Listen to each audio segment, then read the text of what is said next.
moon meter, kilofig, pound feet.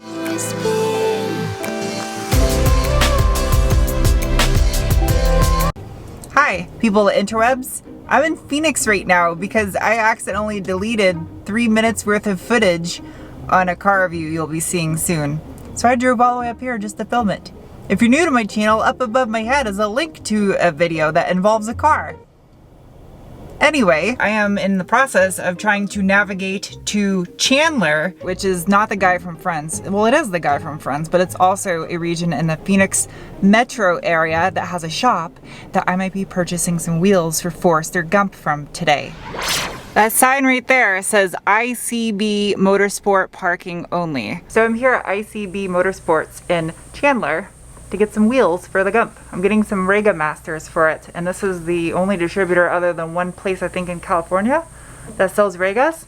So he's just giving me a tour around the shop and checking out some of the stuff in here. If you're a fan of Hondas, there's all kinds of crazy stuff in here. It is awesome.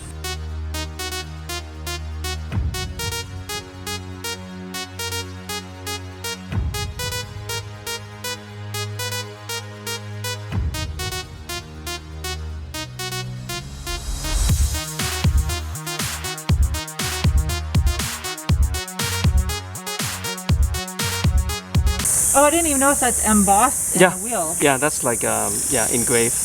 God, that would look so good on a Tacoma. Especially on like a white one, I think. Too. People like the older sticker better, but the sticker, the engraved, you don't have to worry about it in the future. One time. Yeah.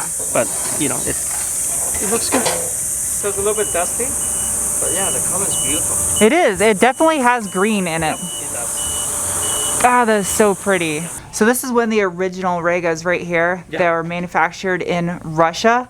And he was showing me the differences in the barrel. So if you look, it's a little bit thinner right here versus right here. And then if you look at the new design, you can see right here, it's much girthier and thicker right here on the edges. So they're not susceptible to cracking at all down here like the older ones were. So here's one of the originals also. You can see the decals are a little bit different on it. Same with the center cap. This trip up to Chandler, totally worth it. I didn't get to meet Phoebe or Rachel or Ross or any of the others, but I did meet Matt from ICB Motorsports, who is one of the coolest guys ever. We chatted about JDM cars and stuff for a while, and his shop is dope. There's so many cool parts in there. He mainly specializes in Hondas, but he's trying to branch out with the Desmond Rega Masters and putting them on other different types of vehicles. And he has a bunch of raise wheels as well. And that shop was rad. That was so fun coming up here. So thank you, Matt, for helping me get some new wheels for the Gump. All right, I got a 2-hour drive back now to Tucson, and I'm starving, so.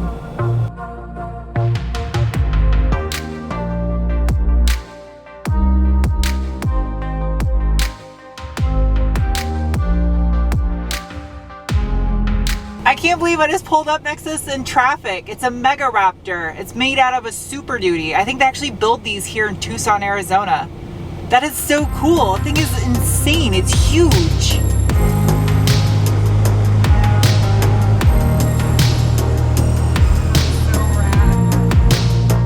Alright, it's the next day. I need to do some test fitting because I don't know why I'm yelling. I need to do some test fitting because I need to see what size tire I can squeeze onto this thing without having any rub issues. Now on the side, you see right here, this is the dimensions of the factory spec wheels.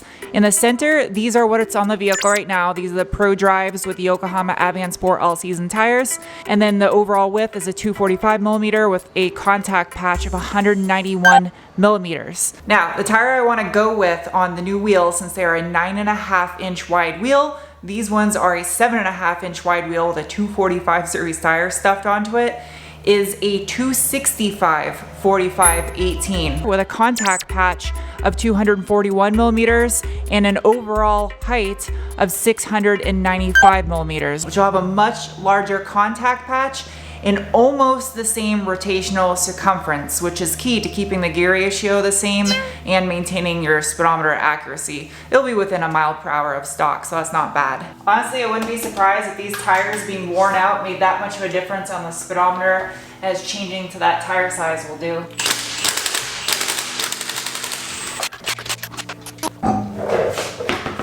I just can't help it. I think it looks good with a nice meaty rubber on there. That sounded dirty. Anyway, this is a 7.5 inch wide wheel, like I said, and you can see how ballooned a 245 is on there. I mean, it just kind of like bows out past the rim. You guys know I can't make a video, it's all talk and no work. So, parts. I got a white line roll center correction kit. Should hopefully be nice and easy to install these. And since I haven't done an alignment yet, it doesn't really matter. This is important to do because of the fact that I'm lowered on coilovers. I don't want to mess up the suspension geometry by having it substantially lower than factory. That will mess up the roll center and make it handle wonky, which is the opposite of what I'm trying to do with what's going to be taking place over the next few videos. There we go. Greasy.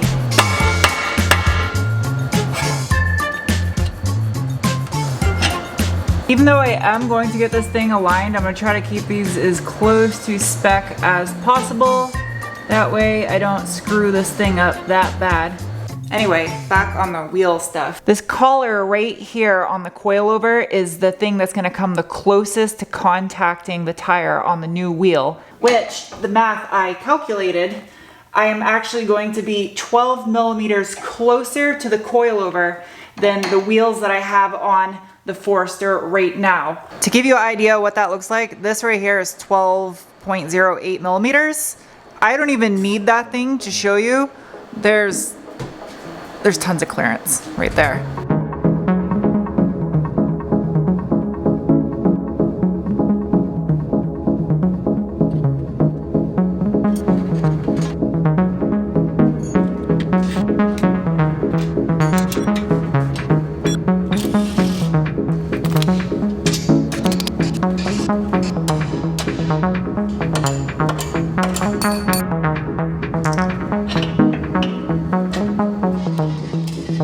So here's the factory lower ball joint on the lower control arm. And then this guy right here is the new one for the roll center correction. So if you look at the difference in height between the two of these, this is going to correct the roll center on the vehicle, which puts the suspension geometry back the way it should be after lowering it. I'm gonna make the white line facing forward because I have OCD.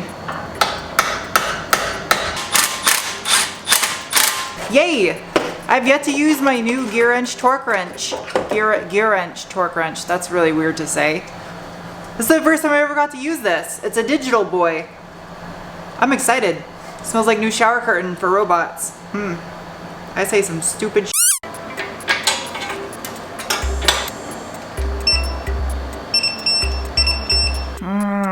This is stressful. I don't know how I should film this. I'm gonna go get the wheel because I want to see offset. Because that's something else we gotta talk about, offset.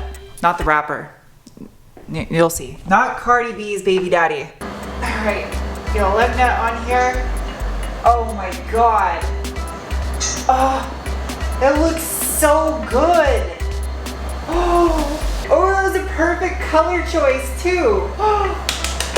Yay! Yay! Nailed it on the offset. It is dead on, flush, perfect. And there's something else that's gonna go along with that too.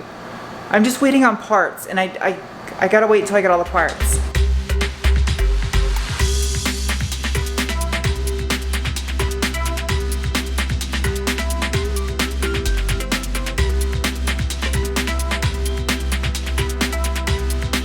In case you're watching this right now, new meter, kilofig, pound feet.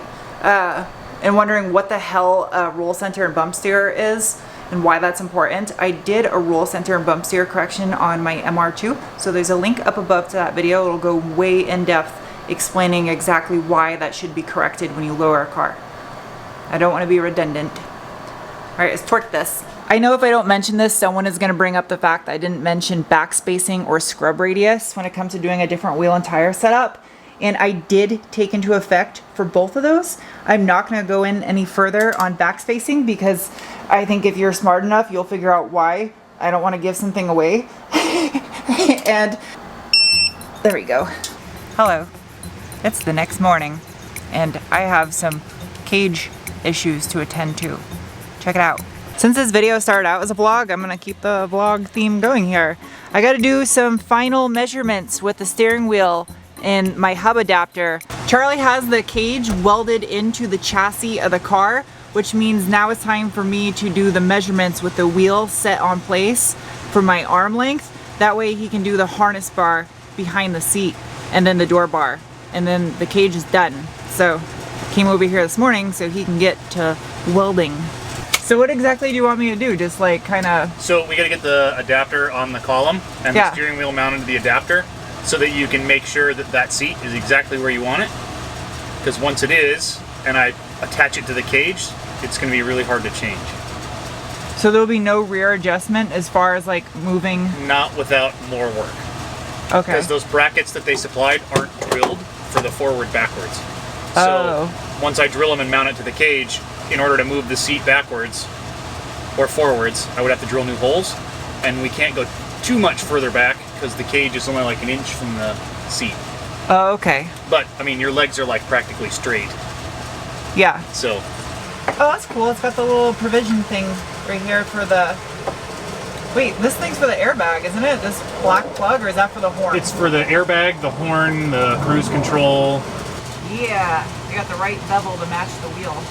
Nice. I almost feel like this is perfect right here. Okay.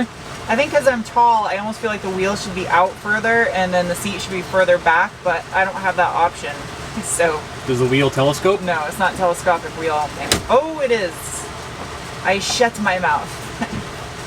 Oh, so that's good. I got adjustment right there. Mm-hmm. It feels like good placement as it is. I mean, at least the fact that the wheel telescopes, that's kind of nice. So I have minor adjustments right here. So the harness has to be within 15 degrees of level when it comes across the back of the seat and over your shoulder. That's the safest. I mean, the safest is dead level, because then when you get in an accident, it doesn't compress your spine. Oh, so you gotta measure for that? Yeah. So I'm just eyeballing a line from her shoulder right here, straight across to the cage. And it's actually right about there. This is hard to hold a camera and do this at the same time. I mean, it's a little bit tall, but it's better than having this hole too low, because if the hole's too low, then you get the same thing where when the harness comes over, it can compress your spine if it's at an upward angle. Oh, okay. It's too sharp. Might want to get the foam to raise your butt up just a little bit to make that hole fit better. Ideally, you want that hole to be dead level with the top of your shoulder. Well, wait. That's sitting proper posture right there. It's still like a ½ inch at the low corner. Okay. All the bars are welded into place now to the chassis of the car. So the cage is 95% done. I just need to do the door bars and then this back seat bar, and that's it. All right, I'm back at my house. I forgot something that I was supposed to take with me this morning. I gotta take the fuel door off the Forester for a paint match, and I'll show you why. I gotta harvest some of your body parts, Gump. Please don't hate me. How does this guy come off?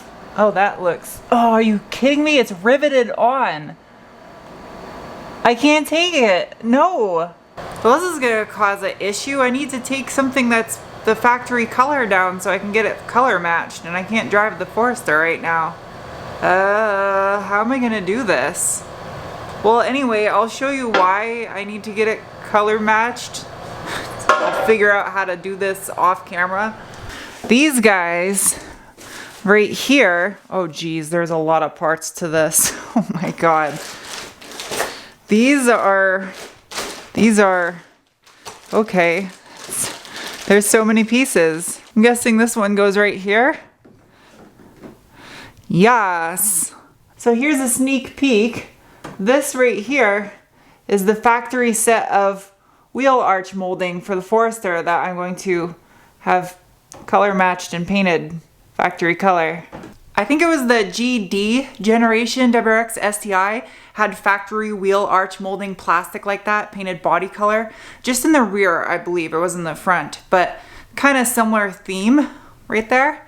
I don't know, I think it'll be the extra little touch with the new wheels. So yeah, thank you guys for watching this video, and you will see the new wheels as soon as I have all the pieces together. I'm waiting on parts still, and there's nothing I can do about that. And I want it all to come together at once so you can just see it. Yeah? Alright, I gotta get this stuff down at the paint shop, so I'll see you guys soon with another video. Bye!